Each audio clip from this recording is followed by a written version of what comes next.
Я не вывожу, і мне патрэбна дапамога, каб рабіць галасаванне за альбом месяца.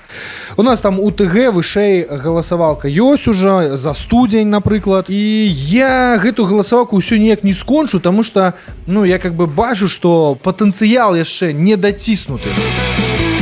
На моем лице все написано, хотя там нет никаких татуировок.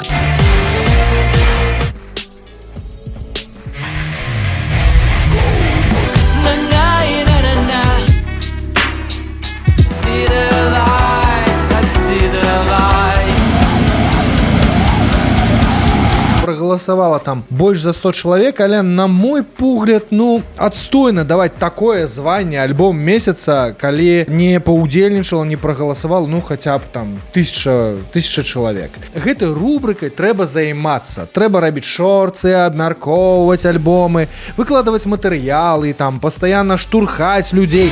Заряженная пушка, кровавое сражение. А нават гурты, якія гэтыя альбомы выпусцілі, удзельнікі гэтага галасавання, яны не прасіліся, я іх сам дадаў туды. Яны, ім не да гэтага. То есть яны чакаюць, што за іх ўсё зробяць там збоку.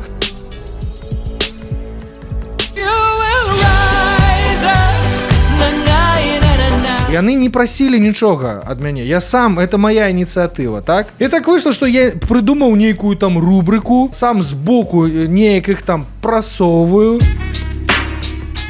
И на экранах терминалов напишут наши города. Сам не вывожу. Я просто не бясконцы. Гурты гэтым займацца не будуць, музыкі не будуць гэтым займацца. В лице все написано, хотя там нет никаких татуировок. Твой вес трогал больше яиц, чем уролог. Я шукаю ахвочага, які гатовы забраць канкрэтны кірунак на сябе. Гэта галасаванне за альбом месяца. І ў канцы года на аснове гэтых 12 галасавалак, 12 вынікаў, 12 месяцаў будзе і абраны альбом года. Вось гэта, на мой погляд, самая крутая механіка.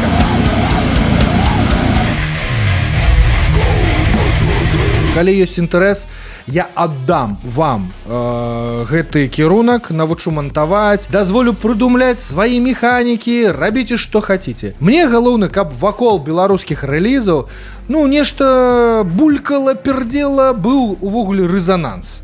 Я веру, што калі гэта раскруціць, дык з часам і артысты самі будуць прасіцца ў гэтым удзельнічаць. Будуць там прапаноўваць грошы за рэкламу, як гэта было